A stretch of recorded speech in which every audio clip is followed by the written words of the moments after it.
더욱 내 마음을 지키라 라는 말씀이죠.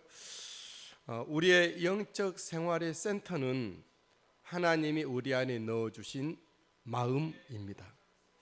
우리 영적 생활, 사회생활은 그 마음에서부터 모든 것이 나오게 되는 거죠.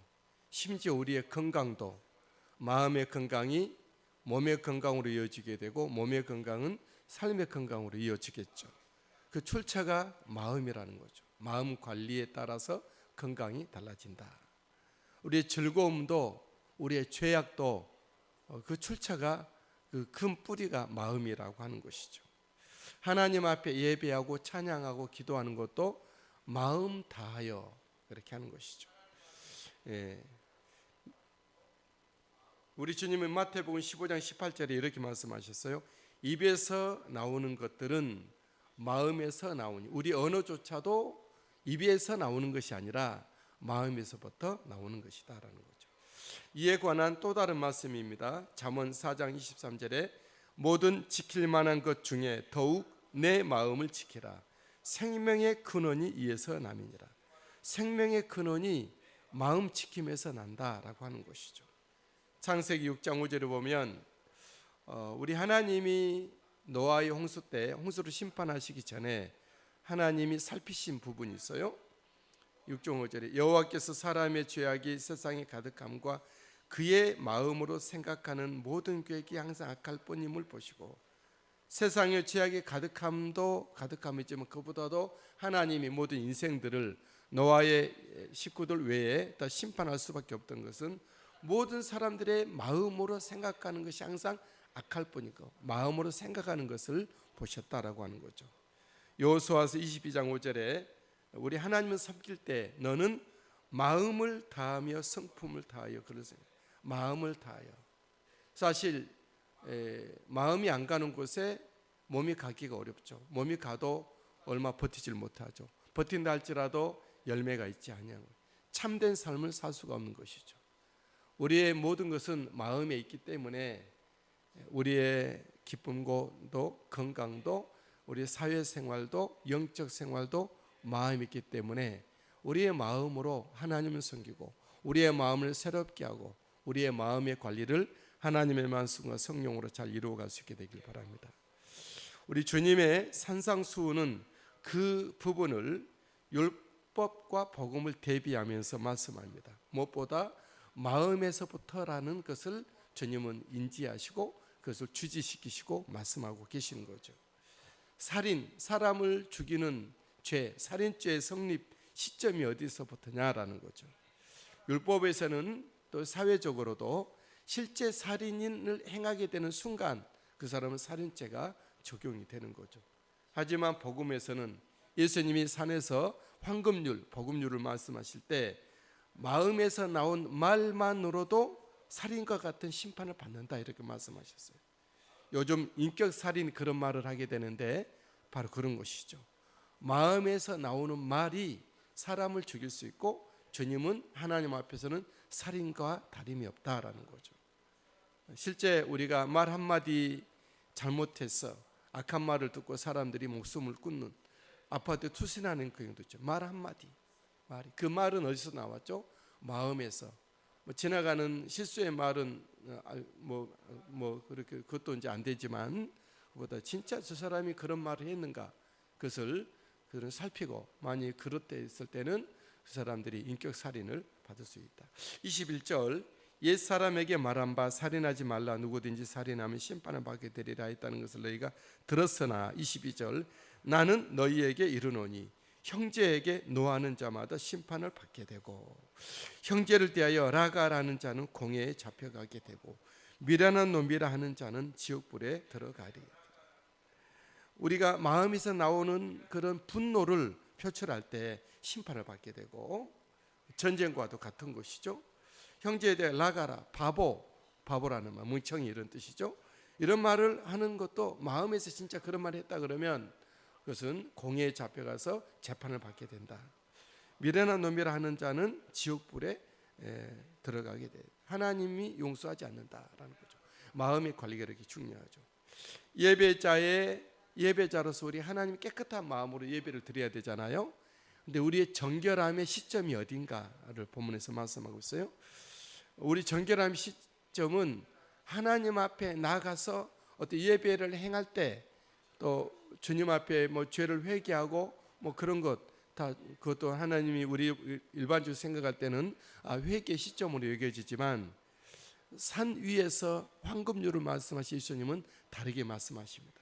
그것은 하나님 앞에 나가기 전 형제들과 관계 속에서의 그런 정결함의 시점을 말씀하고 있어요. 즉 마음에 걸린 채로 예배할 수 없다라는 거죠. 마음에 걸린 채로 어떤 사역을 이룰 수 없다, 이런 말씀을 말씀하세요. 23절, 그러므로 예물을 제단에 드리려다가 거기서 내 형제에게 원망 들을 만한 일이 있는 것이 생각나거든. 24절, 예물을 제단 앞에 두고 먼저 가서 형제와 화목하고 그 후에 와서 예물을 드리라. 25절, 너를 고발하는 자와 함께 길에 있을 때 급히 사화하라. 그 고발하는 자가 너를 재판장관에게 내어주고 재판관이 옥리에게 내어주어 옥에 가둘까 염려하라. 우리의 예배자의 정결함, 예배자의 출발점은 먼저 우리의 마음으로 얽혀져 있던 이런 것들을 풀어내는 것이다라는 거죠. 또 오늘 본문에서는 간음의 시점이 어디인가를 말씀하고 있어요. 율법에서는 실제 간음이 이루어지는 현장, 그때부터 간음이라고 말하지만, 복음 예수님의 산상수훈에서는 마음으로 간음을 계획할 순간, 그때부터 간음이다 말씀하고 있어요. 27절, 또 간음하지 말라 하였다는 것을 너희가 들었으나 28절, 나는 너희에게 이르노니 음욕을 품고 여자를 보는 자마다 마음에 이미 간음하였느니라. 그러니까 마음의 관리가 얼마나 중요하지. 하나님 앞에 믿음 생활, 영적 생활하는 사람들은 하나님 앞에 깨끗한 마음, 우리의 삶의 건강함을 위하여서 밝은 마음, 자기 마음 관리, 우리 여러 가지 일을 하기 전에 마음의 준비 얼마나 중요해요. 마음에 먼저 설계도가 청사진이 있는 다음에 일을 하게 될 때 그 일이 잘 이루어지게 되잖아요. 어떤 사람은 생각날 때마다 일을 하는 사람들이 있는데 정말 대책이 없죠.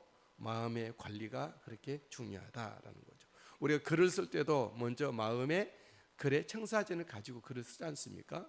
그림을 그릴 때도 그러하고, 제가 설교할 때도 생각나는 대로 말하게 되면 어떻게 되겠습니까? 정말 말씀을 잘 우리가 살피고 기도 가운데 준비하여 해야 되는 것이죠. 우리 주님은 더불어서 죄에 대하여 단호할 것을 말씀합니다. 설령 우리 신체 일부가 없어질지라도 죄를 없게 하라, 그렇게 말씀하셨어요. 26절, 진실로 내게 이르노니 네가 한 푼이라도 남김이 없이 다 갚기 전에는 결코 거기서 나오지 못하리라. 한 푼이라도 남김, 그러니까 죄의 빚을 질 수가 있잖아요. 한 푼이라도 남기는, 다 죄를 없이 해야, 다 해결해야 바로 천국에 들어갈 수 있다, 그런 말씀이 있어요.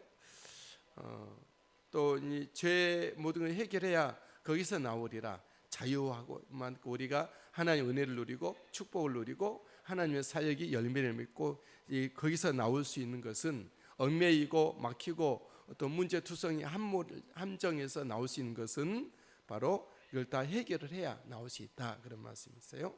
저 여러분들이 어떤 문제로 얽혀 있다 그러면 먼저 해결한 후에 그 일들을 감당할 수 있게 되길 바랍니다.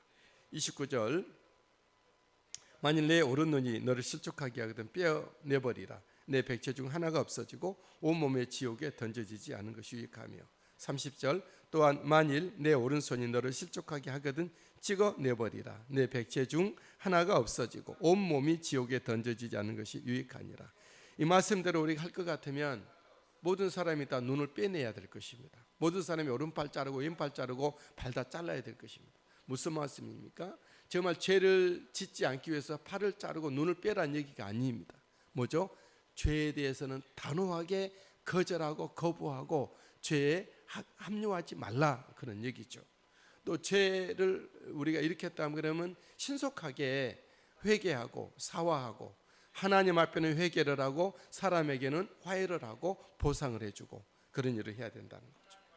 우리가 하나님 앞에서 죄에 대해서 단호할 수 있게 되기를, 하나님의 일, 하나님의 사역에 대해서는 온몸을 들여서 해야 되지만 죄에 대해서는 단호하게 우리는 끊고 그로부터 돌아서야 할 것이다. 그리고 이 모든 일을 행할 때 우리 확실하고 분명한 근거로 행하라 주님은 말씀하십니다.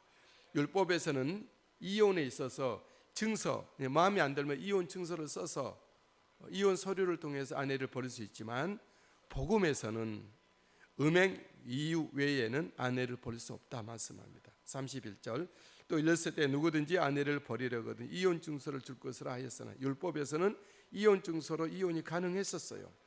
또 일부 다처제 상황에서도 가능했었죠. 32절 나는 너에게 이르노니 누구든지 음행한 이유 없이 아내를 버리며 이는 그로 간음하게 하며 또 누구든지 버림받은 여자에게 장가드는 자도 간음함이니라. 무슨 말씀을 하고 있는 거죠? 우리가 정말 정확한 정말 도저히 살 수 없는 상황은 바로 이제 이런 일이잖아요. 그런 일 외에는 어떤 경우도 바로 버리지 말라 이런 이야기입니다. 우리 주님은 율법과 비교하여 볼 때 산상수훈, 황금률, 삼상보온의 말씀을 하실 때 분명한 마음에서부터 또 우리 모든 것들이 출발되는 것을 보셨고 그 부분을 말씀하셨어요. 저와 여러분들 기도할 때도 마음이 없는 기도가 아니겠죠. 중언부언이겠죠. 마음에 있는 작은 것도 하나님이 함께 하시고 하나님을 인정하시고 역사해 주신다는 거죠. 우리의 신앙생활도 그러하고 우리의 사회생활도 그러하고 우리의 모든 삶의 관리도 마음에서부터 시작이 되는 거예요. 우리 온 세상을 지배한다 할지라도 마음을 정복하지 못한 사람들은 패자입니다. 온 세상을 우리가 점령하지 못한다 할지라도 내 마음 관리를 하는 사람들은 항상 성을 빼앗는 사람보다 더 큰 용사가 되겠죠. 저 여러분들이 예수 그리스도의 거룩한 믿음의 군사가 되어 우리의 마음을 하나님의 말씀에 비추고 성령님의 인도함을 따라 늘 기도로 이리저리 살피고 조정하고 결단과 헌신을 통해서 먼저 우리 마음 안에 하나님의 거룩한 나라가 임하여지고 하나님의 말씀에 통치가 있고 하나님이 일하시는 마음판이 되시게 되기를, 또 그것이 우리의 몸이 되고 삶이 되고 우리의 모든 일생이 될 수 있게 되기를 주님의 이름으로 축복합니다.